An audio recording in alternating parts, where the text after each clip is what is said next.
거의 모두 하나님의 승리에 대한 찬양의 표현으로 사용됐습니다. 어떤 분들은 문자 그대로 최근 노래, 새로 나온 노래를 뜻한다 이렇게 말하기도 하는데, 그것보다는 본질적으로 다른 노래라고 해석하는 것이 맞지 않나 싶습니다. 그래서 어떤 분들은 하나님께서 요즘도 새로운 노래를 계속 주시는데 자꾸 옛날 찬송가를 부르라고 하는 것은 성령님의 역사에 반대하는 것이다 이렇게 말씀하시는 분도 제가 만나봤습니다만은, 과연 그런 뜻만 있을까? 새로운 노래로 찬양하라는 뜻도 있겠지만은 옛날 노래도 늘 새로운 마음으로 부르면은 그것이 새로운 노래가 되지 않을까? 예를 들면 나 같은 죄인 살리신, 거의 200 지금 한 36년 된 노래네요. 음악은 그보다 훨씬 오래된 스코틀랜드 민요고 1779년에 나왔으니까 200여 년 된 노래인데도 지금도 우리에게 울림이 되고, 제가 학생들 수업 시작할 때마다 가장 좋아하는 찬송가가 뭡니까 해보니까 20대 초반 대학생들도 가장 좋아하는 찬송가로 꼽는 것이 이 나 같은 죄인 살리신이더라고요.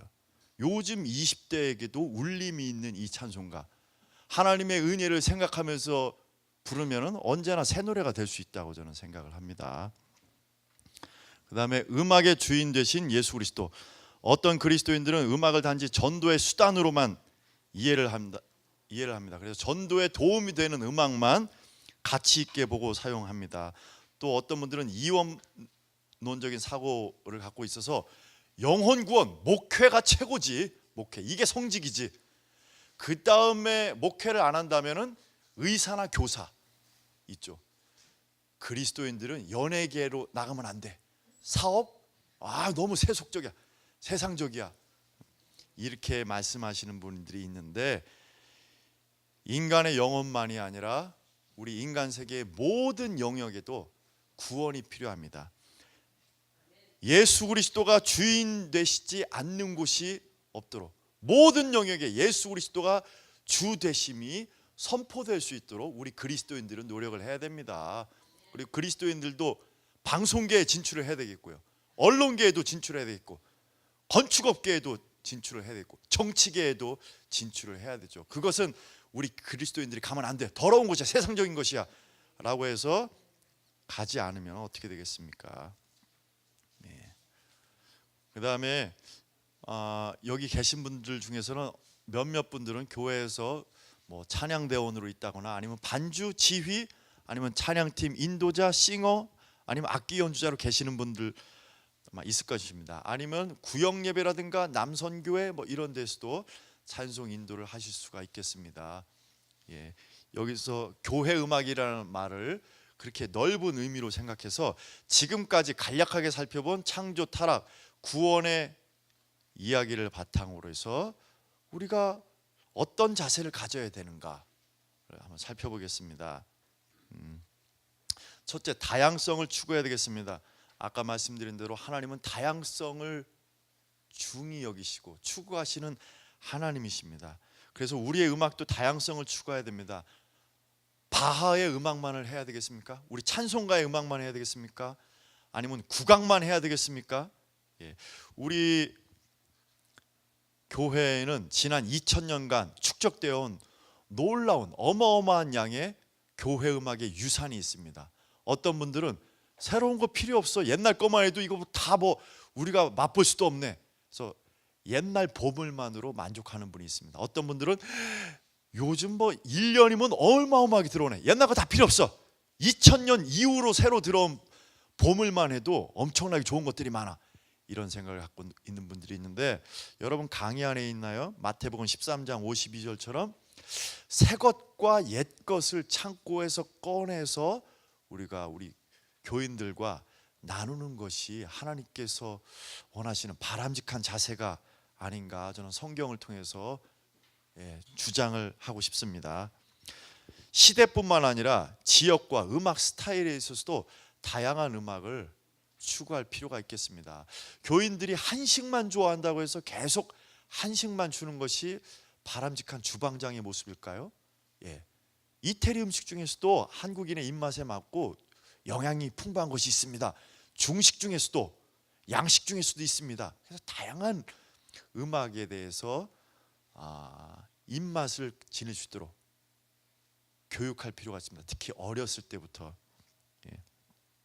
다양한 교회 음악을 사용하기 위해서는 우선 그것을 선정하는 사람이 필요합니다. 아까 쉬는 시간에 어느 분을 만났는데 회중 찬송곡을 선정하는 일 굉장히 중요합니다. 만약에 여러분에게 예배 시간에 우리가 함께 읽을 공동 기도문 2분짜리 어디서 베껴오든지 직접 쓰든지 준비해 오십시오 하면 얼마나 큰 부담이 되겠습니까? 내가 준비한 기도문을 가지고 2분 동안 전교인이 예배 시간에 읽는데, 그런데 회중 찬송은 어떤 경우는 30분 정도 한 사람이 이제 찬송 인도를 하는데 30분 동안 모든 교인들이 같은 가사로 고백할 수 있는 노래를 고르는 일이 얼마나 이게 중요한 일입니까?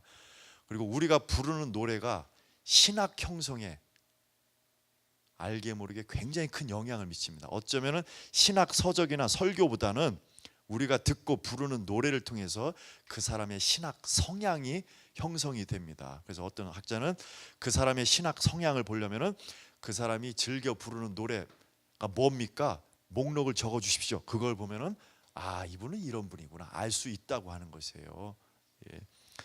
회중 찬송곡을 선정하고 인도하는 일이 굉장히 중요한데, 음악 잘한다고, 기타 칠 줄 안다고, 실용음악과 다닌다고, 아니면 음대 성악 전공한다고, 아니면 어느 새로운 전도사님이 노래 잘한다고 그냥 맡길 일이 아닙니다. 여기 또 전문가가 필요합니다. 음악성뿐만 아니라 영성뿐만 아니라 예배에 대해서도 알아야 되겠고, 또 성경에 대해서도 알아야 되겠고, 그 교회의 전통에 대해서도 아는 분별력 있는 사람이 필요합니다. 토마스 롱이라고 하는 미국의 설교학자가 있는데 이분이 이런 얘기를 했어요. 교회 음악 스펙트럼이 굉장히 넓다. 한쪽 끝을 그레고리안 찬트 아니면 바흐의 음악이라고 하자. 다른 한쪽 끝을 기독교 CCM 힙합 아니면 헤비메탈이라고 하자. 대부분의 교회는 수직으로 자른다. 우리 교회는 홍대에 있으니까 그래 힙합 쪽으로 주로 한다. 우리 교회는 60대 이상이고 보수적인 교단이니까 찬송가 아니면 이보다는 조금 더 전통적인 거 이쪽으로 한다. 수직으로 자르지 말고 수평으로 자르라고 얘기를 합니다. 그래서 옛날 고전 음악 중에서도 찬송가 풍에서도 아니면 요즘 나오는 CCM 중에서도 회중이 다 함께 부를 만하면서도 가사도 좋고 이런 수준 있는 노래들, 다양한 노래들을 골라라. 분별력을 가지고 토마스 롱이라는 학자가 이렇게 권면을 하고 있습니다. 그 다음에 창조성을 발휘해라. 저도 작곡하는 경우는 거의 없습니다. 제가 했다봤자 편곡 아니면 데스칸트 만드는 이 정도인데, 그것이 아니더라도 선곡할 때에도 아니면 연주할 때에도 인도할 때에도 앞에 PPT 만들 때에도 창의력을 개발하라 하는 것입니다. 그 다음에 기독교 세계관에서 우리가 빠뜨린 것이 뭐였냐면 성육신과 십자가입니다. 성육신과 십자가. 성육신은 하나님께서 죄인된 인간을 구원하시려고 직접 종의 형체를 가져 인간의 몸으로 나신 사건입니다. 하나님이 굉장히 비천하게 낮아지신 사건입니다. 여기서 우리가 배울 수 있는 것은 무엇이냐? 교회에서 음악으로 섬기는 사람도 자기 솜씨를 뽐내거나 박수를 받으려고 하지 마라. 우리는 예수님을 태운 나귀다. 나귀가 주목받고 박수 받아서 해야 되겠냐? 우리가 모시고 가는 예수님이 주목받고 박수를 받으셔야지. 박수를 못 받는다고, 칭찬을 못 받는다고 서운해서는 안 됩니다. 십자가는 예수님이 더욱더 비참해지신 것입니다. 다른 사람들과 경쟁하고 사람들에게 음악적으로 인정받기 위해서 힘쓰고 애쓰기보다는 더욱 낮은 자리에서, 남들이 안 알아주는 자리에서 9명 모이는 교회가 있대요. 그 교회에서도 하나님께서 나를 필요로 하시는구나. 나는 이런 걸 전공해서 난 200명 모이는, 몇천 명 모이는 교회에서 해야 되겠는데 왜 하나님이 나를 이곳으로 보내주셨지? 사람이 더 많이 주는 대로 옮겨야지. 이런 생각을 하지 말고 있는 곳에서 충성을 하라. 십자가를 지신 주님을 바라보면서 하는 것입니다. 그리고 우리 교회는 왜 이렇게 수준이 낮지? 전공한 사람이 하나도 없네. 내 수준을 알아주는 사람이 없네. 내가 하고 싶은 걸 펼치려고 해도 받아줄 만한 사람이 없네. 하지 말고 그 사람들과 눈높이를 같이 해서 같이 성장하도록 꾀하라 하는 것입니다. 왜 못 따라오느냐고, 왜 수준이 이것밖에 안 되냐고, 왜 예산 지원을 안 해주느냐고 비판하고 짜증내고 사람들 상처 주지 말고. 음악보다 더 중요한 것이 사람입니다. 그리고 결과보다 더 중요한 것이 과정입니다. 근데 좋은 음악 이거를 추구하다 보면은 사람들에게 상처 주기 쉽습니다.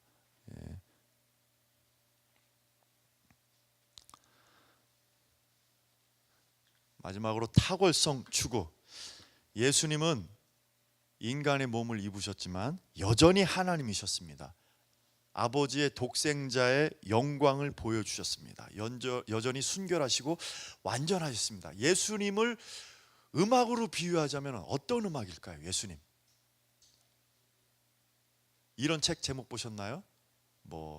기타를 맨 예수님. 이런 책 제목도 있습니다. 예수님이 이 당시 오셨으면 어떻게 찬양을 인도하셨을까요? 재즈로 찬양 인도하시는 하나님 이런 책 제목도 봤습니다. 예수님은 아마 미녀이셨을 것 같아요. 미녀. 여러 해 전에 전 세계에 있는 모든 노래 중에서 가장 아름다운 노래, 한국인만 대상으로 조사한 것이 아닙니다. 가장 아름다운 노래로 꼽힌 게 뭐냐면 아리랑이었죠. 아리랑. 우리가 볼 때는 아라라라라라라 이렇게 단순한 거, 이거보다 훨씬 더 아름다운 음악이 베토벤이나 모차르트 있을 것 같은데 투표에서 1위로 꼽힌 게 아리랑이에요. 예수님은 이 아리랑처럼 단순하지만 아주 아름다운 미녀가 되신 것 같습니다. 예수님은. 그래서 사람들의 눈높이에 맞추라고 해서 탁월성까지 포기하면 안 됩니다. 항상 2류, 3류 음악에만 멈춰서는 안 되고 그 상태에서 성장을 꾀해야 되겠죠. 우리 교회 형편에서는 민요밖에 못한다 할지라도 민요를 아름답게 연주해야 되죠. 그 다음에 제가 강의 안에 없는 내용을 가지고 10분이라도 강의하기 위해서 좀 빨리 나가도록 하겠습니다. 예배에서 음악 사용에 대해서 나중에 10분이라도 강의를 하겠습니다. 교회 음악에 관한 몇몇 쟁점 제가 좀 불을 던지겠습니다. 여기에 대해서 생각이 서로 많이 다를 거예요. 역시 장신 교수는 내 저럴 줄 알았어 이런 얘기가 나올지 모르겠습니다. 거룩한 음악과 세속적 음악, 가사를 떠나서 음악만 딱 놓고 이 음악은 거룩하다, 이건 세속적이다 구별할 수 있을까요? 거룩한 리듬, 거룩한 멜로디, 거룩한 화성이 있을까요? 음악만 놓고 이건 거룩하다, 세속적이다 객관적으로 이렇게 평가하기가 힘듭니다. 사람마다 느낌이 많이 다를 수 있습니다. 상대적일 수가 있습니다. 어느 사람이 피아노 곡을 작곡을 했는데 제목을 해돋이로 붙이면 세속음악이고 부활의 아침이라고 붙이면 기독교 음악이 되는 겁니까? 그 음악만 듣고서는 이게 해돋이를 묘사한 건지 부활의 아침을 묘사한 건지 잘 모릅니다. 비록 나는 이거 부활의 아침을 묘사한다고 한 건데 듣는 사람은 그렇게 안 들을 수가 있습니다. 음악의 의미는 장소와 시간에 따라 변할 수가 있습니다. 아까 말씀드린 그 신앙의 눈으로 본 음악에 보면 이런 실화가 나와 있어요. 미국의 어느 사탄교에 빠져 있는 청년이 간신히 거기서 이제 빠져나와서 건강한 교회를 갔습니다. 건강한 교회 예배에 가서 오르간 전주를 듣는데 얼마 지나지 않아서 너무 사시나무 떨듯이 떨다가 결국 예배 시작하기 전에 뛰쳐나왔다고 합니다. 왜 뛰쳐나왔냐 하면은 사탄교에서도 이 음악을 사용했기 때문에. 그 음악이 뭐냐면 바흐, 교회 음악의 최고봉이라고 일컬어지는 바흐의 오르간 음악이었어요. 근데 이 사탄교에서는 어떤 의식 때 사용하는지 모르겠지만 거기서도 이 바흐의 음악을 사용했다고 하는 것입니다. 어디에서 어떤 목적으로 사용하느냐에 따라서 그 음악에 대한 느낌이 달라질 수가 있습니다. 오르간, 지금은 교회 음악 악기로 가장 적합한 악기다라고 많은 이들이 평가하지만 몇백 년 동안 예배 시간에 사용을 못했습니다. 왜냐? 세속 악기이기 때문에, 이방 종교에서 사용한 악기 때문에 예배 시간에 못 들어갔고, 종교 개혁자들이 그들의 후예가 해머로 오르간을 파괴했다는 이야기 들어보셨죠? 예. 콘트라팍툼이라고 하는 개념이 있습니다. 여러분 강의 안에 있나요? 콘트라팍툼. 쉽게 얘기하면은 노래 가사 바꿔 부르기. 기존에 있는 선율에 새로운 가사를 붙여 사용하는 것을 콘트라팍툼이라고 합니다. 콘트라팍툼의 역사를 보면은 음악의 의미는 시간이 지나면서 달라질 수도 있구나 하는 걸 알 수가 있습니다. 예를 들어서 독일 국가 빰빰빰빰빰빰빰빰빰빰빰빰빰빰빰빰빰빰 독일 국가거든요. 독일 사람이 들으면 우리나라 국가, 한국 교인들이 들으면 시온성과 같은 교회, 유대인이 들으면은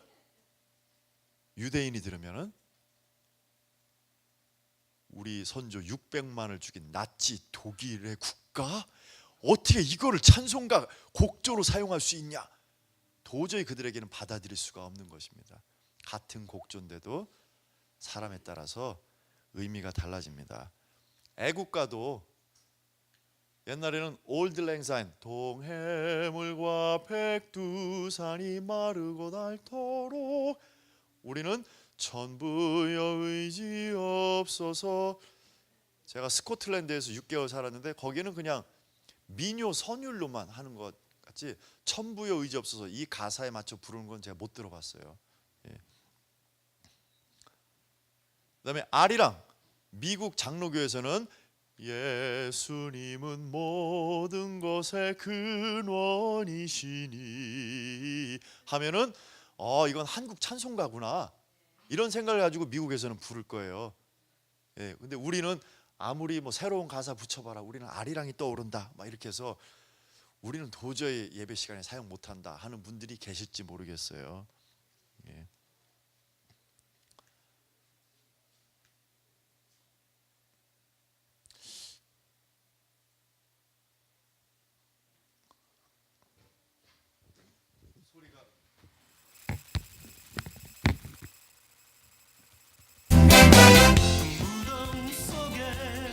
구자옥 목사님 아세요? 트로트 찬양.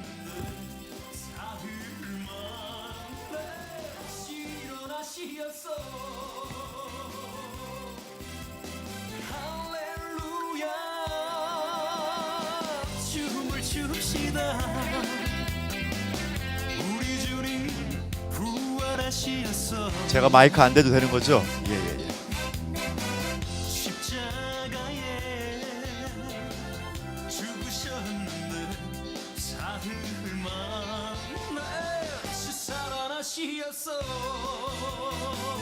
볼륨 좀 줄여주시겠어요? 예.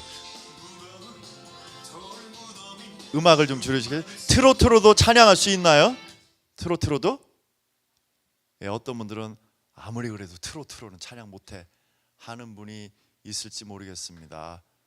근데 노인들 대상으로 한다거나 이제 불신자 대상으로 할 때는 이런 노래, 십자가의 복음이라든가 구원받은 자의 이런 기쁨을 노래하는 가사를 붙이면은 거부감 없이 그들도 듣고 따라하기도 한다고 하는 것입니다. 예.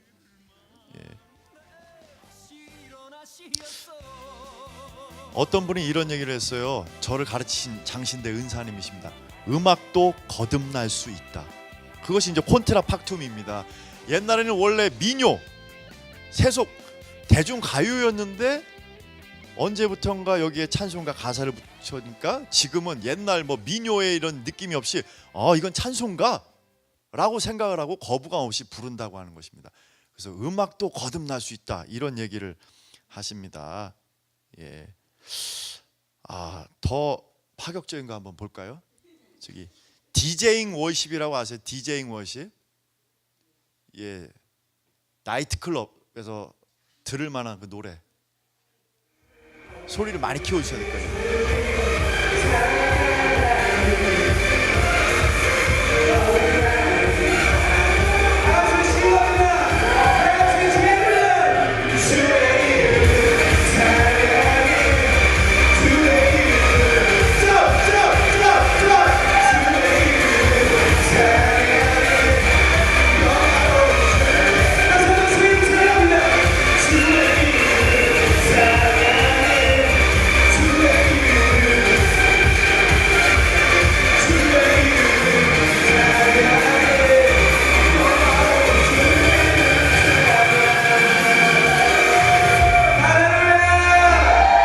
음악 소리 좀 줄여주시겠어요? 저 인도하시는 분이 김진호 전도사님이라고, 신학을 전공하시다가 중퇴하셨던가. 자기는 이런 음악으로도 난 찬양할 수 있다, 이거 편견이다, 왜 찬송가 같은 이런 음악으로만 할 수 있다고 생각을 하느냐, 언젠가 이것도 인정받을 것이다 생각을 하고 하는데, 이분의 진정성을 저는 의심하고 싶지는 않습니다. 이분은 적어도 뭐 진실한 마음으로 이런 음악으로도 찬양을 하는구나. 근데 걱정은 돼요. 여기에 온 애들이 주로 이제 중고등부인데, 얘네들은 이 음악에만 심취돼 갖고 가사가 뭔지 여기는 생각을 못하지 않을까, 우려스럽습니다. 그리고 과연 모든 종류의 가사, 주제를 이러한 음악에 맞춰서 할 수 있느냐, 때로는 무분별할 수 있다고 생각을 합니다. 이런 음악과 맞는 가사를 사용을 해야죠. 예. 아무거나 콘트라팍툼, 새로운 가사만 붙이면 되지 하는 것은 좀 너무 순진한 생각일 수도 있겠습니다. 가사하고도 잘 맞아야 되겠죠. 예. 그다음에 두 번째, 비기독교인의 음악을 즐길 수가 있는가? 예. 여기서도 제가 이 고린도전서 말씀을 있겠는데, 저도 교회 음악을 공부하면서 왜 이렇게 다양한가, 음악 취향도 다양하고, 교회마다 다른가, 교단마다 다른가, 나라마다 다른가, 어떤 생각을 가져야 되는가. 근데 아까 그 김진호 전도사라는 분은 나는 이런 클럽 음악으로도 찬양할 수 있습니다. 예, 혼자서는 얼마든지 그렇게 해도 되는데, 회중이 같이 모인 데서 혼자 이런 식으로 연주를 한다, 아니면 다 같이 회중 찬송을 이런 음악으로 인도를 한다 할 때는 더 신중해야 됩니다. 이때는 자유보다도 더 우선돼야 되는 것이 공동체의 덕, 유익이라고 저는 생각을 해요. 이거를 바울 사도로부터 저는 배웠습니다. 모든 것이 가하나 모든 것이 유익한 것은 아니다. 모든 것이 가하나 모든 것이 덕을 세우는 것은 아니다. 그래서 바울이 말한 것처럼, 만약에 이것 때문에 실족하는 사람이 있다? 그럼 나는 평생 이 음악 사용하지 않겠다 하는, 공동체의 덕을 먼저 생각하는 자세가 인도자들에게 특히 필요할 것 같습니다. 괜히 이것이 걸림돌이 돼서 실족하면 안 되잖아요. 음악 때문에. 비기독교인의 음악을 사용해도 되는가? 하나님이 비기독교인에게도 음악적 창조성을 주셨기 때문에 비기독교인도 훌륭한 음악을 만들 수 있습니다. 그들의 음악 자체가 우상은 아니기 때문에 비기독교인의 음악도 즐길 수가 있습니다. 여기에 대해서도 다르게 생각하시는 분들이 있을 거예요.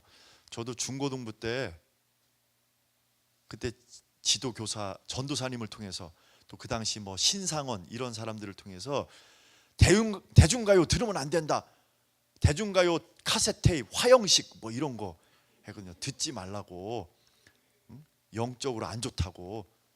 근데 대중가요 들어도 되죠. 예, 꼭 찬송가만 들어야 되겠습니까? 클래식 음악, 사실 클래식 음악 대부분 세속 음악입니다. 클래식 음악 들어도 되죠. 이런 질문하시는 분이 있어요. 나운영 선생님인가, 이분이 여호와는 나의 목자시니 이 곡을 쓰신 분인데 찬불가를 또 쓰셨어요. 어떻게 사례비를 받고. 그래서 이분은 찬불가를 쓴 경력이 있는 분이다. 완전히 주온 글씨 딱 붙여서 뭐 여호와는 나의 목자시니, 그것도 부르면 안 된다, 찬불가 쓴 경력이 있는 작곡가가 쓴 것이다. 아니다. 찬불가 쓰기 전에는 이분이 영적으로 순수했다. 그전 거는 써도 된다. 어떤 것이 맞는 얘기일까요?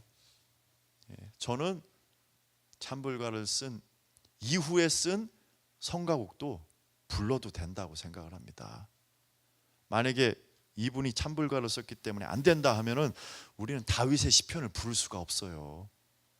다윗은 간음죄에다가 살인죄를 범한 사람인데 다윗의 시편이 73편이나 되잖아요.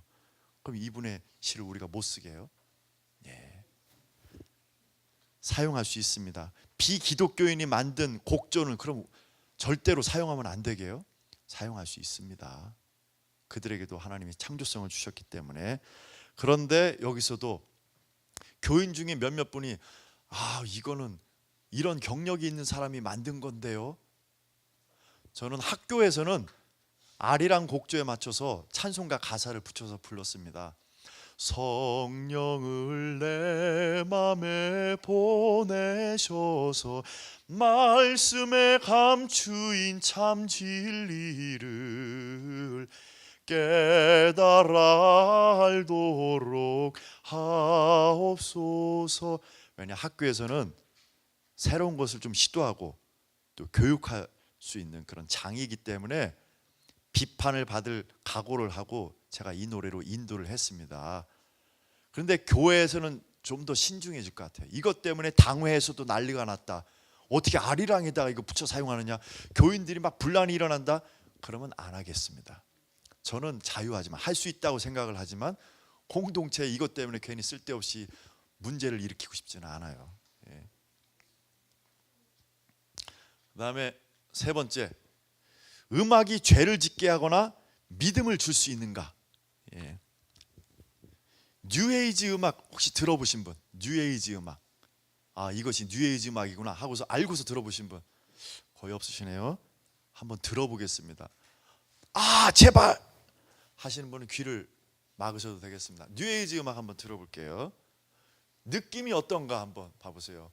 뉴에이지 음악은 알게 모르게 우리 영적으로 굉장히 안 좋은 영향을 미친다, 이런 얘기를 많이 들어서 그런 소리 한번 들으면 깨름칙하거든요.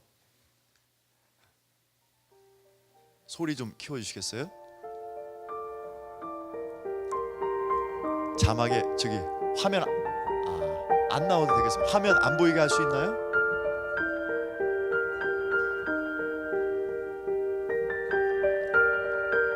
한번 눈 감고 들어보시고 제목이 뭔지 알아맞히세요. 눈 감고. 지금 제목이 화면에는 나왔는데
여기까지만 들어보겠습니다. 예.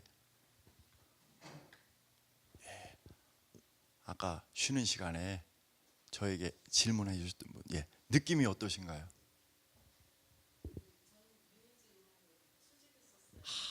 또 상담하고도 또 관련이 있나요? 예.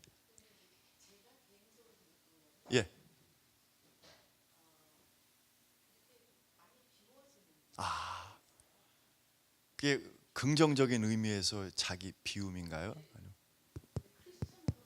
좀 적합하지 않다라고 그렇죠. 생각을 했던 적이 있어요. 왜냐하면 우리는 비워지면 안 되고 말씀으로 채워줘야 되는데 음악을 듣다 보면 이렇게 무아지경처럼 쭉 빨려 들어가는. 근데 빨려 들어가는. 지금 들려주신 음악은 이제 좀 이렇게 악기가 나오는데 유해지 음악이 거의 이게 자연의 소리가 많이 들어가거든요. 하여튼 이렇게 스트레스가 많은 사람들한테는 치료적인 효과는 있었던 것 같아요. 제가 상담 때 음악 치료로 많이 썼어요. 지금도 쓰고 있고요. 예. 네, 불신자들은. 어떤 분들은 이 음악을 들으니까 좀 우울해져요, 슬퍼져요 하는 분도 있었고, 어떤 분은 마음이 평안해요 하는 분도 있더라고요. 사람마다 다르더라고요. 제목이 비였습니다. Rain, 비. 근데 많은 학생들이 제가 이걸 들려주면은 얼추 맞추더라고요. 비 내리는 것 같아요. 이렇게 얘기를 하더라고요. 근데 뉴에이지 음악을 들으면 자살 충동이 일어나고, 또 락 음악을 들으면은 성적으로 문란해지고 마약을 하고 싶은 충동이 일어나나요? 예. 그래서 듣지 말라고. 사람들이 몰라서 그렇지 락 음악은 이런 음악이다, 이걸 밝히는 것을 사명으로 아는 목사님들도 이제 있습니다. 교회 음악 무너져 간다 하면서. 예. 근데 이것은 음악 자체에 특별한 힘이 있다고 보는 일종의 우상 숭배라고도 말할 수 있겠습니다. 기본적으로 우울하고 자살 충동이 있는 사람이 이런 음악을 계속 반복해서 들으면서 실행에 옮기는 것이지, 영적으로 건강한 사람이 이런 음악을 듣고서 나 슬퍼, 나 떨어지고 싶어, 이런 생각이 드는 건 아닙니다. 예? 락 음악을 듣는다고 해서 멀쩡하던 사람이 비아그라 어딨어, 비아그라 어딨어 찾는 게 아니라고 하는 것입니다. 원래 성적으로 문란한 사람이 이런 걸 듣고 그런 콘서트 현장을 보면서 실행에 옮기는 것이죠. 예. 근데 반대의 경우도 마찬가지입니다. 음악이 주는 감동, 특히 찬송을 통한 은혜 체험을 다 해보셨을 것입니다. 그렇다고 해서 음악이 사람을 회심하게 하고 성령님을 체험하게 하고 하나님의 임재 속으로 깊이 들어가게 할 수 있느냐? 음악이. 그렇게 보고 음악을 그런 용도로 사용하면 이것도 일종의 우상 숭배가 될 수 있겠습니다. 음악은 음악이고 성령은 성령입니다. 성령이 그 음악을 사용하고, 특히 그 가사를 통해서, 가사에 나타난 하나님의 말씀 뜻을 통해서 변하는 것이지, 그런 사운드를 통해서 사람이, 물론 감정에는 큰 영향을 미치지만 회심하게 되고 성령을 체험하는 것은 아닙니다. 예, 성령은 그 음악 이상입니다. 그리고 음악은 정서적인 언어 그 이상의 것이 아닙니다. 복음은 복음이고 음악은 음악입니다. 예. 그러나 음악에 영적인 능력이 있지는 않지만 우리 감정에 영향을 굉장히 많이 미칠 수가 있습니다. 좀 이따가 보겠지만 루터도 인간 감정의 주인이 바로 음악이라고 말할 정도로 우리 감정에 큰 영향을 미치기 때문에 분별 있게 감상을 해야 됩니다. 예.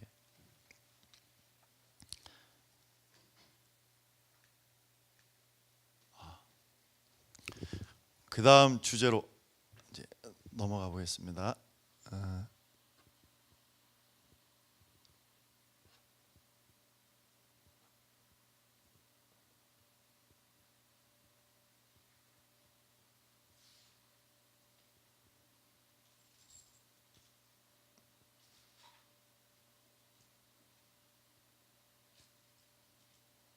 여러분 강의 안에는 없을 거예요. 고대 교부들이 악기 사용을 반대했습니다.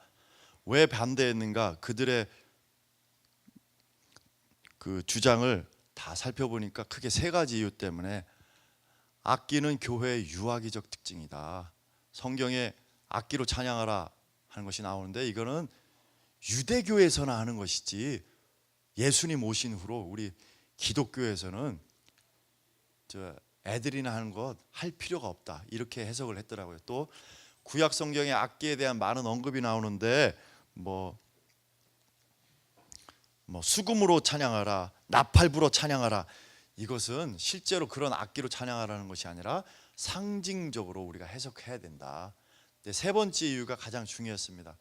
악기는 음란한 풍습과 결합되어 있다고 봤기 때문에, 도덕적으로 타락시킨다고 봤기 때문에 사용을 반대했습니다. 왜냐, 이 당시에는 악기가 이방 종교 의식에서 주로 사용됐거든요. 그래서 이런 악기 소리 듣기만 해도 평상시에는 이 내재되어 있던 우리 마음속에 이런 탐심, 음란, 이런 것들이 마치 구정물통을 한번 크게 휘저은 것처럼 이것이 수면 위로 올라와서 도덕적으로 타락시킨다, 그렇게 봤기 때문에 고대 교부들이 악기 사용에 반대를 했습니다. 그 다음에 대표적인 사람 아우구스티누스하고 루터하고 깔뱅을 살펴보겠습니다. 아우구스티누스 지금으로부터 약 1600년 전쯤에 이미 돌아가셨네요. 이분의 이제 고백록, 많은 분이 고백록을 읽어보셨을 겁니다. 9권 6장에 보면은 여러분 거기 고백록 그 일부분을 제가 거기 다 실어 드렸네요. 이분이 이제 회심을 해서 세례를 받는데 세례를 받고 나왔을 때 어디선가 들려오는 찬송 소리를 듣고 감격의 눈물을 흘립니다. 이것은 요즘 무슨 찬양 집회 때 은혜 받은 10대 소녀의 얘기가 아닙니다. 지금으로부터 1600년 전에 아우구스티누스가 이런 경험을 했다고 적었습니다. 근데 10권 33장을 가보면은 음악이 주는 즐거움에 대해서 경계를 하고 죄책감을 느낍니다. 내가 음악 때문에 이렇게 즐거워하는 것인가? 아니면 하나님 때문에 즐거워하는 것인가? 음악 때문에 더 즐거워하는 것 같다. 그래서 차라리 예배 시간에 회중들로 하여금 음악을 사용하지 못하게 할까 하다가 성경에도 음악으로 하나님을 찬양한 기록이 있으니까 허용을 하자. 그러면서도 여전히 좀 경계를 하는 느낌을 이 고백록에서 우리가 받을 수가 있습니다. 근데 루터는 교회 역사상 음악에 대해서 가장 우호적인 입장, 어쩌면 가장 개방적이고 자유로운 긍정적인 입장을 가진 분이십니다. 이분이 이런 얘기를 했어요. 음악은 하나님의 말씀 다음으로 최고의 찬사를 받을 만하다. 또 음악은 하나님의 특별한 선물이며 신학 다음이다. 심지어 마음을 가라앉히고 행복하게 하는 데에는 음악과 신학이 동등한 중요성을 지닌다. 이렇게까지 봤습니다. 이 위대한 신학자이자 목회자가. 여러분 강의 안에도 그 음악을 위해라고 하는 미완성의 글이 있죠. 나는 음악을 사랑한다. 그리고 음악을 저주하는 열심당이 마음에 들지 않는다. 왜냐하면 음악은 사람의 선물이 아니고 하나님의 선물이며 영혼을 즐겁게 하고 마귀를 몰아내고 죄 없는 기쁨을 일으키기 때문이다. 음악에 대해서 이렇게 긍정적으로 평가했습니다. 전문 음악인은 아니었어요. 어려서부터 아마 찬양대원으로 있으면서 테너 음색을 지닌 것으로 제가 기억을 합니다. 근데 이분이 나의 음악관이라고 해서 책자나 소논문을 발표한 건 아닙니다. 이분이 쓴 설교집, 어느 책 서문, 탁상 담화 이런 내용들에 다 종합해서 제가 다 살펴본 건 아니지만 루터가 음악의 기능을 이렇게 이해했구나 해서 제가 4가지로 정리를 해봤습니다. 첫째, 음악은 영혼을 움직이는 수단이다. 음악이 영혼을 움직이는 힘을 가졌다고 하는 것은 루터만 한 것이 아닙니다. 그 옛날 그리스 철학자들도 이런 생각을 했습니다. 루터가 한 말 거기에 제가 다 인용을 해놨죠. 음악은 인간 감정의 주인이다. 아까 고대 교부들은 악기를 소리를 듣기만 해도 우리 마음 가운데 음란, 탐심이 우리를 도덕적으로 타락시킨다 했는데 루터는 오히려 음악을 통해 분노의 폭발, 정욕, 오만함이 물러간다 이렇게 얘기를 했습니다. 예.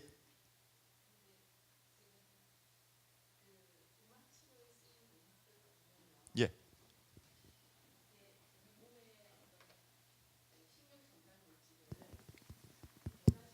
그런 리듬이 있어요. 예. 그래서 이게 쾌락감을 느끼게 하는 도파민이란 신경 전달 물질을 생성시키게 하는 예. 그런 어떤 그 음악이 있는가 하면 예.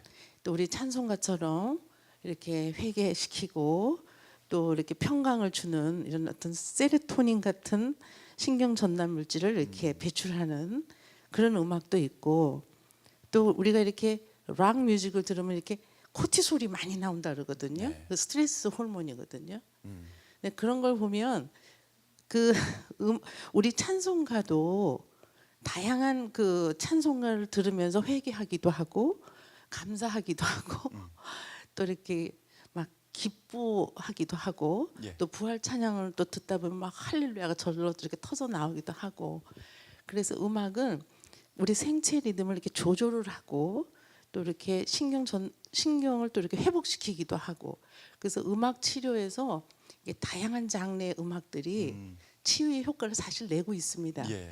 그리고 이제 이렇게 마사지 같은 거 할 때도 저희 같은 경우는 음악을 쓰거든요. 예. 그러니까 상담을 할 때도 저희는 마사지를 하는 상담이 있어요. 아, 그 왜냐하면 그 인간의 가장 최고의 그 힐링은 마사지예요. 예. 근데 그때 음악을 쓰면 그때 이제 이게 신경 전달 물질하고 음악하고 해서 힐링이 일어난다고 예. 하기 때문에 그래서 이제 저 루터가 말씀하신 저 내용이 조금 그래서 제가 듣기에는 좀 아니지 않나.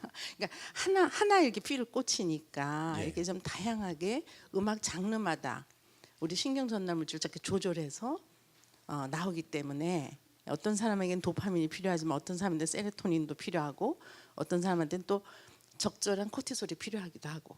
예. 그래서 우리 찬송가를 고를 때 이제 그런 부분을 우리가 생각하면서 만약에 고른다면은 더 예배 효과가 있지 않을까 그런 생각이 좀 아유, 듭니다. 제가 네. 몰랐던 전문적인 아니 내용 설명해 말씀 주셔서 도중에 제가 감사합니다. 개입을 해 너무 죄송한데요. 아, 루터는 아무튼 굉장히 좋은 점만 보고 이야기를 했던 것 같아요. 아까 아우구스티누스는 그 음악을 통한 그 즐거움에 대해서 죄책감을 느꼈는데 여러분 강해하는 데 있겠지만 아우구스티누스가 지금 이 시대 루터와 같은 시대에 살았으면 그런 죄책감을 느끼지 않았을 것이다. 뭐 이런 얘기까지 합니다. 예. 그리고 마귀를 쫓아내는 수단이다. 예. 루터는 음악이 본질적으로 마귀에게는 마치 부적과 같이 견딜 수 없는 것이라고 이렇게 말을 했습니다. 인용문에 나와 있고요. 아주 재미있는 얘기도 했죠. 그 남편이 했던 대로 해보게 이제 친구한테 이런 얘기를 합니다. 그의 아내가 잔소리를 하고 소리 지를 때 갖고 있던 플룻을 꺼내서는 그의 아내가 마침내 지쳐서 그를 혼자 내버려 둘 때까지 계속 불었다네. 마귀가 물러날 때까지 오르간 건반을 누르거나 친구와 함께 노래 부르래. 그럼 마귀가 견디지 못할 것이네. 아내도 잔소리를 할 때 음악을 하면은 멈춘대잖아요. 예. 예. 그리고 본인도 음악이 주는 이런 효과를 경험했다고 하는 것입니다. 그러니까 자신 있게 그 얘기를 하는 거예요. 나도 슬픔이 찾아올 때 오르간 연주를 했다. 그럼 슬픔이 이제 사라진다. 그리고 설교하기 싫을 때도 음악을 들으면은 영감이 되살아난다. 이런 얘기를 했습니다. 중요한 것이 세 번째입니다. 말씀 선포를 강화하는 수단으로서 음악을 이해했습니다. 예. 루터는 음악이 말씀의 필수적인 동반자라고 이해를 했습니다. 유명한 말이죠. 음표가 말씀을 살아있게 한다. 음표가 말씀을 살아있게 한다. 예. 그렇게 해서 실제로 예배에서 음악을 어떻게 사용했는지는 잠시 후에 살펴보겠습니다. 네 번째, 믿음을 성숙시키고 표현하는 수단으로 음악을 이해했습니다. 예. 왜냐하면 말씀 선포할 때 음악이 돕기 때문에 마귀의 방해를 받지 않고 그것이 심령에 안전하게 전달되게 도와주기 때문에 믿음을 성숙시키고 또 믿음을 표현하는 가장 좋은 수단이 음악 말고 뭐가 있겠느냐, 이렇게 루터는 말합니다. 그럼 루터가 예배에서 음악을 어떻게 사용했는가? 루터가 만든 예배 순서가 크게 두 가지가 있습니다. 미사의식, 그다음에 독일어 미사가 있는데, 미사의식은 원래 루터는 새로운 예배 순서를 만들려고 하지 않았는데 이 추종자들이 우리만의 좀 예배 순서가 있어야 되지 않겠습니까? 그래서 준비가 안 된 상태에서 1523년에 만든 것이 이건데, 루터가 생각했던 예배 개혁을 온전히 실행하기에는 준비가 부족했습니다. 독일어 찬송가가 부족했습니다. 그래서 부분적인 예배 개혁이고 3년 후에 만든 여기는 키리에 엘레이손, 이것 말고는 다 독일어로 바꿨습니다. 성경, 봉독, 설교, 회중 찬송, 신앙 고백, 이런 것도 원래 라틴어로 크레도, 뭐 글로리아, 상투스 이런 것도 다 독일 말로 바꿔서 부르게 했습니다.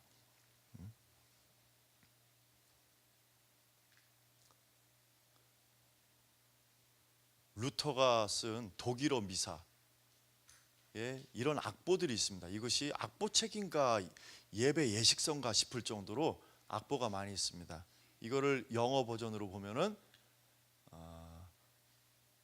성경 봉독할 때 다다라라라라라라라 다라라라라라라라 이런 식으로 해라.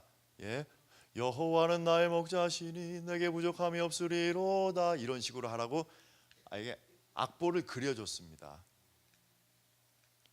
그런데 특히 복음서의 말씀은 세 가지로 나눠서 한 사람이 하더라도 음역대를 나눠서 하라.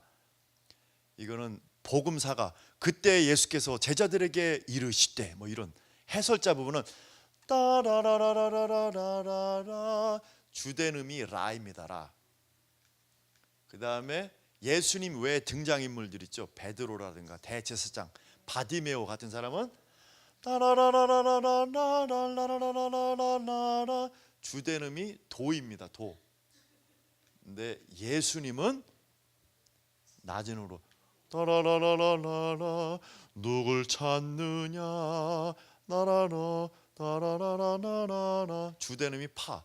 음역대만 딱 듣고도 아우 낮은 음 예수님 말씀이구나 딱 알 수 있도록 했습니다. 루터가. 근데 루터가 처음으로 시도한 건 아닙니다. 그 옛날부터 순환 기사를 읽을 때 이렇게 세 사람이 역할을 나눠서 음역대를 나눠서 했습니다. 그걸 이제 복음서 읽을 때 아예 공식처럼 이렇게 도입을 한 것이죠. 이것이 루터가 쓴 내주는 강한 성이요. 우리는 내주는 강한 성이요 이런 곡조로 알고 있는데 루터가 쓴 것은 이게 루터의 그 당시 16세기 이제 찬송가에 실린 것이고요. 영어 악보로 보면 내주는 강한 성이요 방패와 병기 되시니 이 장수 누군가 주 예수 그리스도 만군의 주로다 당할 자 누구랴 반드시 이기리로다. 요즘 청년부에서 이 리듬으로 이 찬송가 부르면 경망스럽게 어떻게 이렇게 부르냐고 혼날 겁니다. 장로님들한테. 근데 루터는 원래 이러한 리듬으로 굉장히 요즘보다도 훨씬 당김이 많은 리듬으로 작곡을 했습니다. 그래서 루터가 직접 작사 작곡을 많이 했습니다. 작곡가들 통해서는 우리 찬송가가 너무 없어 좀 작곡 좀 해줘. 시인들 신학자들 보고는 우리 예배 시간에 사용할 만한 찬송 가사 좀 써줘. 본인이 직접 이렇게 쓰기도 했던 것입니다. 대표적인 것이 이제 내주는 강한 성이요. 성경 봉독할 때도 그냥 여호와는 나의 목자시니 내게 부족함이 없으다 말로 하지 않고 여호와는 나의 목자시니 음악으로 영창식으로 했다고 하는 것입니다. 왜냐? 목회자로서 고민을 합니다. 이 독일어 미사 서문을 보면은 내가 몇 년 동안 설교를 했는데 교인들이 바뀌지 않는다. 루터가 얼마나 설교를 잘했겠습니까? 신학자인데 예배 끝나고 문 쾅 닫고 가면 반 정도 말씀이 후두둑 떨어지고 집에 들어가서 집 문을 닫으면 나머지 있던 반도 다 떨어진다. 결국은 말씀이 10년 가운데 심겨지지 않았기 때문에 이렇게 말씀이 떨어지는구나. 그래서 생각한 것이 음악입니다. 음악을 통해서 성경 봉독을 하면 마귀의 방해를 받지 않고 무사히 마음밭에 심기거든요. 그렇게 봤기 때문에 찬송을 부를 뿐만 아니라 성경 봉독할 때에도 음악을 입혀서 봉독하게 했던 것입니다. 루터는 칼빈하고 비슷하면서도 굉장히 다릅니다. 굉장히 긍정적이고 폭넓은 음악 사용관을 가졌어요. 거룩한 것과 속된 것의 구별이 없었습니다. 도움이 된다면 합창음악도 좋다. 회중찬송 물론 꼭 있어야 된다. 기악음악 좋다. 화려한 음악, 다성부 음악 다 좋다. 다 받아들였습니다. 심지어 콘트라팍툼도 사용했죠. 이 당시 대중 음악 같은 것도 새로운 가사를 입혀서 찬송가로 사용하기도 했습니다. 루터는. 그래서 루터의 사상을 한마디로 얘기하면 성경에 명백히 금지되어 있지 않은 것은 무엇이든지 허용된다, 이렇게 봤습니다. 반면에 이 깔뱅은 루터보다도 한 세대 후 사람이네. 26년 후배. 이 사람은 20대 중반쯤인가 회심해서 몇 년 지나지 않아서 고전 중에 고전, 기독교 강요를 썼죠. 이분은 A형이었던 것 같아요. 조용한 곳에 가서 저술 활동, 종교개혁 사상을 변호할 만한 그 책을 쓰려고 했는데 제네바에 있는 파렐이라는 목사님이 너 이곳으로 와서 나와 동역하지 않으면 하나님께서 벌을 내리실 것이다. 이게 무서워서 제네바로 갔습니다. 거기 가서 개혁 활동을 펼치다가 몇 년 후에 떠나게 되죠. 간 곳이 스트라스부르크. 근데 이 제네바에 갔을 때 깔뱅이 느꼈던 것이 왜 이렇게 제네바 교회 교인들의 찬송이 왜 이렇게 냉랭하지? 이유를 분석해 보니까 찬송이 없는 거예요. 그래서 개인적으로 시편을 통해서 은혜를 많이 받았거든요, 깔뱅이. 그래서 예배 시간에 시편을 노래하게 해야 됐다. 그래서 제네바 교회에 제안한 그 개혁안 중에 성만찬을 더 많이 해야 된다, 뭐 여러 가지인데 그 중에 시편을 노래하게 해야 된다. 근데 결국 쫓겨나는 바람에 시도를 못했습니다.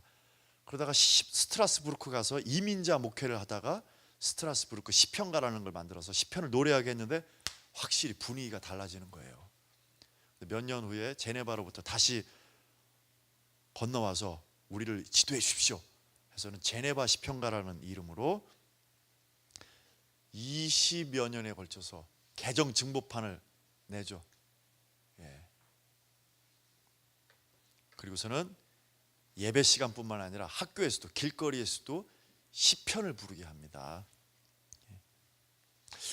루터와의 공통점, 깔뱅도 음악의 그 유용함을 높게 평가했습니다. 하나님의 선물이라고 봤습니다. 차이점은 무엇이냐? 그럼 무슨 노래를 불러야 되느냐? 여기에 대한 대답이 달랐습니다. 루터는 한마디로 이야기하면은 자유, 깔뱅은 제한, 그리고 쯔빙글리라고 하는 종교개혁가는 금지. 이 대표적인 종교개혁가들이 가진 음악 신학이 제각각 달랐어요. 자유, 제한, 금지. 그럼 왜 깔뱅은 제한을 했느냐? 여러분 강의 안에도 있을 겁니다. 음악이 잘못된 가사와 함께 전달될 때는 우리에게 독소와 같은 악영향을 미친다 봤습니다. 그 유명한 글이 122쪽 그 위에서 그 5번째 줄, 포도주가 깔때기를 통해 통 안으로 부어지듯이 이 나쁜 가사가 우리 영혼의 도객과 이제 부패 요소가 된다, 이렇게 봤습니다. 그래서 깔뱅에게 중요한 것은 적합한 가사였습니다. 그 다음 이제 인용문에 나와 있듯이 수많은 가사를 한번 찾아봤는데 역시 가장 좋은 것은 성경 말씀, 그 중에서도 다윗의 시편이더라, 이렇게 결론을 내립니다. 그래서 가사는 시편. 그럼 곡조는 어떤 곡조를 사용해야 되느냐? 깔뱅은 말합니다. 깔뱅은 일단 거룩한 음악과 속된 음악을 구분을 했어요. 구분을 했습니다. 그리고 교회 음악은 엄숙하고 무게가 있어야 된다. 그래서 안 된다 하는 것이 많았습니다. 악기도 안 된다. 다성부 여러 파트 나눠서 부르지 마라. 화음 넣지 마라. 장식음도 기교적인 장식음 넣지 마라. 찬양대도 안 된다. 오로지 모국어로 번역된 시편가를 무반주로 회중이 단선율로 재창하는 것만 허용을 했습니다. 그러니까 프랑스어로 번역한 시편 노래만 회중이 무반주로 재창하는 것만 허용을 했습니다. 깔뱅의 세상을 한마디로 얘기하면은 성경에 명백히 명령되어 있지 않은 것은 무엇이든지 금지된다. 루터하고 별 차이가 없는 것 같은데 단어 하나 바꾼 것 때문에 예배와 음악에 있어서도 엄청난 차이를 보였습니다. 예, 제가 강의 안에 준비한 건 여기까지입니다. 9시 12분인데 혹시 질문 있는 분, 제가 강의한 내용이 아니더라도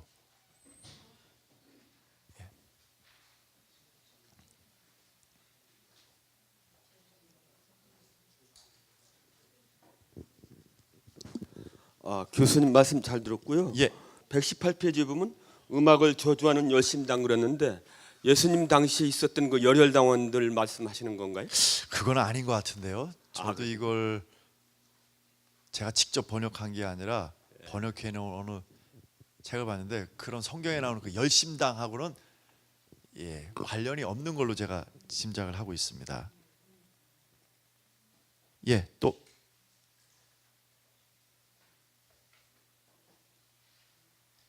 질문 있는 분 있나요?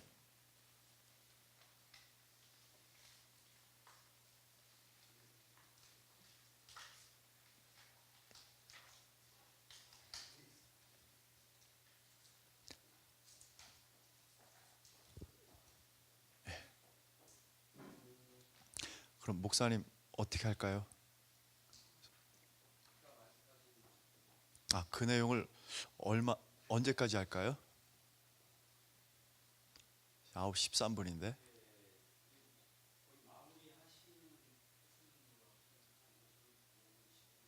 5분 10분 5분 10분에 제가 설명할 수 있을지 모르겠네요. 예.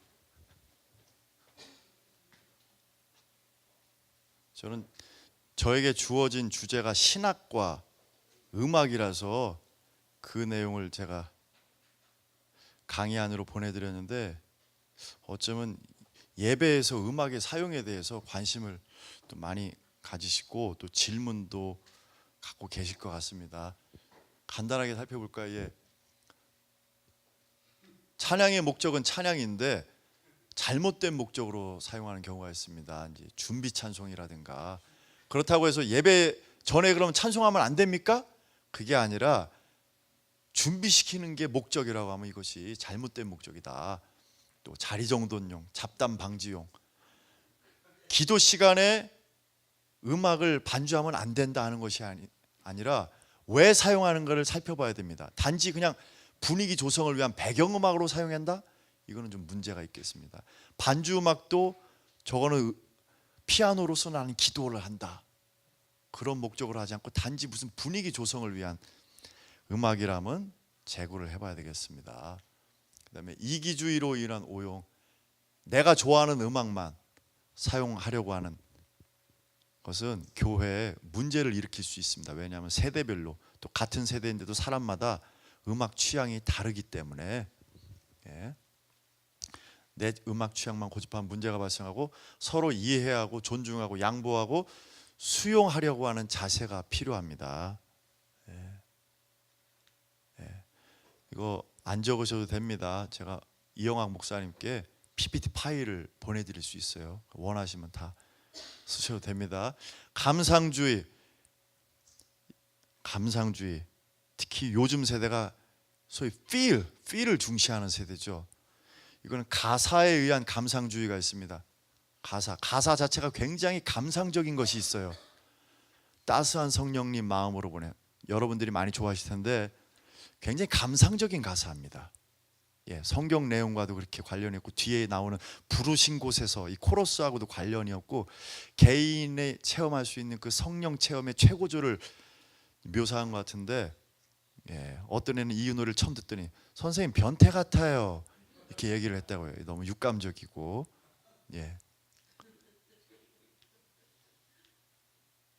그리고 이제 음악이 주는 감상주의, 특히 중고등부 청년부는 주의를 해야 됩니다. 이 학생들이 가사 때문에 이렇게 춤추며 찬양하는 것인가 아니면 이 분위기 때문에 음악 때문에 악기 소리 비트 때문에 이렇게 춤추며 찬양하는 것인가. 특히 아이들은 주의를 해야 되겠습니다.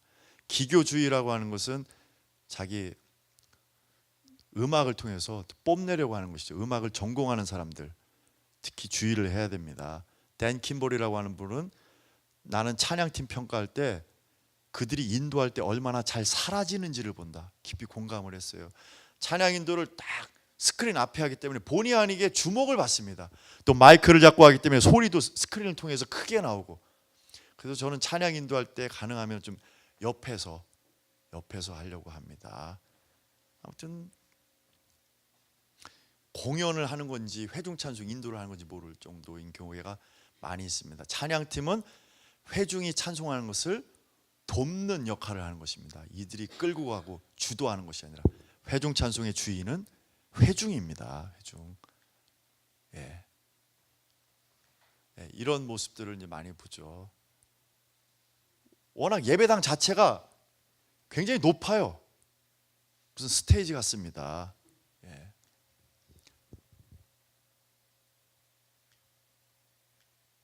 장식주의로 인한 오용은 별 의미 없이 장식품으로 사용하는 것입니다. 전통적인 교회에서는 별 의미 없이 찬송가를 하나하나 중간에 껴놓죠. 찬송가 샌드위치라고 합니다. 찬송가 사도신경, 찬송가 그다음에 교동문, 찬송가 기도. 첫 번째 찬송은 무슨 의미가 있습니까? 두 번째 찬송은 무슨 기능이 있죠? 물어보면 대답하실 수 있을지 모르겠어요. 예. 어떤 교회는 성경 봉독할 때도 배경음악을 깔아달라고 합니다. 대표 기도할 때도 배경음악을 깔아달라고 합니다. 왜 그러느냐? 그래서 어떤 분은 화가 나서 이런 얘기를 했잖아요. 음악이 무슨 설교를 위한 준비시키는 그런 역할을 한 거냐? 음악이 무슨 바카스야? 비아그라야? 왜 그런 목적으로 음악을 사용하느냐? 이렇게 강력하게 비난을 합니다. 음악이나 다른 모든 순서가 설교라고 하는 예배의 유일한 클라이막스를 위해서 준비 단계로 존재하는 것이 아닙니다. 찬송은 찬송대로, 기도는 기도대로 또 별도의 클라이막스를 이루고 또 목적이 있는 것이죠. 설교를 위해서만 장식품으로 존재하는 것이 아닙니다. 예.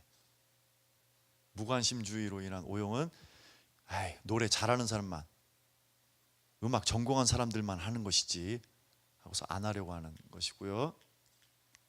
몰입주의로 인한 오용은 물리적으로 인해서 점점 몰입하게 하려고 하는 것. 예를 들면 점점 더 빨리 하게 되면 뭐 심박수가 뛰고 흥분하게 되죠. 빨리 해야만 뭔가 성령 체험하고 뭔가 좀 우리가 고조되느냐? 왜 점점 빨리 하려고 하느냐? 그리고 모든 노래를 빠르게 해야 되느냐? 제가 섬겼던 교회 부흥 강사님이 오셔서 반주자 그 인내하신 구세주요 좀 반주 좀 해주세요. 근데 이단 빰빠밤 반주 그만. 구원받은 자가 말이야 빨리 해야지. 찬송가에서 느린 노래 다 빼야 돼. 인내하신 구세주 이렇게 하시더라고요. 그런데 우리에게는 또 예배에는 느린 노래도 필요합니다. 눈물의 노래도 필요합니다. 다 빠른 노래만 있어야 되는 것은 아닙니다. 그리고 무한 반복. 어떤 교회 갔더니 나의 등 뒤에서 3절까지 있는데 30분 넘게 쉬지 않고 계속 반복을 하더라고요. 왜 반복을 할까? 아무튼 음악을 잘 하는 사람은 어떻게 하면 분위기를 끌어올릴 수 있는지 압니다. 신비스러운 신디사이저 음색이라든가 점점 볼륨을 크게 했다가 갑자기 쫙 뺐다가 다시 악기가 들어온다거나 조를 올린다거나 큰 소리를 하거나 빠르게 한다거나 이런 방법으로 뭔가 조작하려고 하는 거 좀 우리가 주의를 해야 된다. 경건주의로 인한 오용은 내용은 없이 모양만 남은 잘못된 경건. 이런 분들 중에 많은 분들이 소위 CCM을 거부합니다. 나는 클래식만 좋아합니다. 이분에게 클래식은 찬송가입니다. 그래서 심지어 임직식 때 주님 내가 여기 있사오니 전주 시작하니까 나갑니다. 원로 장로님이 다 끝나니까 다시 들어오시더라고요. 아예 듣지도 않겠다. 근데 찬송가가 클래식입니까? 음악적으로 보면 얼마나 2류, 3류 음악이 많이 남아있는데 외국에서는 더 이상 부르지도 않는 그런 노래들이 얼마나 많이 남아있습니까? 또 이런 경우에 이제 몸으로 찬양하는 것에 대해서도 이제 부정적이죠. 박수를 친다거나 손을 든다거나. 근데 찬양 인도자의 입장에서는 주의를 해야 됩니다. 저는 찬양 인도할 때 우리 다 같이 손 들고 고백합시다 이런 얘기를 잘 안 합니다. 불편해하는 분들이 있어서 물론 저는 인도하면서 손을 들거나 뭐 이렇게 무릎을 꿇거나 하겠지만은 우리 다 같이 뭐뭐합시다. 이런 얘기 잘못했다가 쫓겨난 담임 목사님이 있어요. 장로님, 손을 집에다 두고 오셨습니까? 다 같이 손 들고 합시다. 긴급 당에 모여서 3개월치 월급 주고 쫓겨냈어요. 예, 주의를 해야 됩니다. 그다음에 우상 숭배주의는 아까 말씀드렸죠. 음악이 사람을 회심시킬 수는 없다. 그리고 특정 인도자, 어느 담임 목사님이 누구에게 우리 교회 찬양 사역자 구하는데 좀 좋은 사람 있으면 소개시켜줘. 어떤 사람 원하는데요? 우리 교인들을 그 하나님의 임재로 이끌 수 있는 사람. 그런 사람이 어디 있어요? 누가 인도하면 사람들이 하나님의 임재 속으로 들어가고 청년이 인도하면 임재 속으로 못 들어가고 이렇습니까? 물론 그 신앙의 성숙도 차이, 또 노련미의 차이가 있을 수는 있죠. 근데 어떤 사람이 인도하면 다 성령 체험하고 임재 속으로 깊이 들어간다. 이런 사람은 없습니다. 성령이 그 사람을 사용하시는 것이고 그런 음악을 사용하시는 것이지 특별히 기름 부으심이 있는 노래가 없습니다. 이렇게 해서 간단하게 한 10분 정도 살펴봤습니다. 오늘 저를 초대해 주셔서 감사하고요. 경청해 주셔서 감사합니다. 혹시 나중에라도 저에게 질문 할 것이 있거나 도움이 필요한 거 있으면 저 연락처 드리겠습니다. 감사합니다.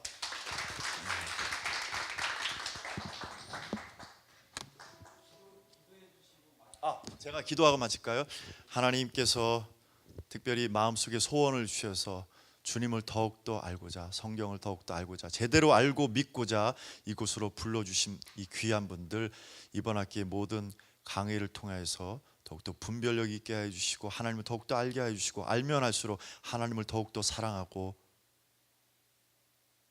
영과 진리로 예배하는 자들 될 수 있도록 인도하여 주시기를 원합니다. 각자의 삶을 지켜주시고 또 이번 학기 나머지 강의까지도 지켜주시길 원하며 우리 주 예수 그리스도의 이름으로 기도합니다. 아멘. 마치겠습니다.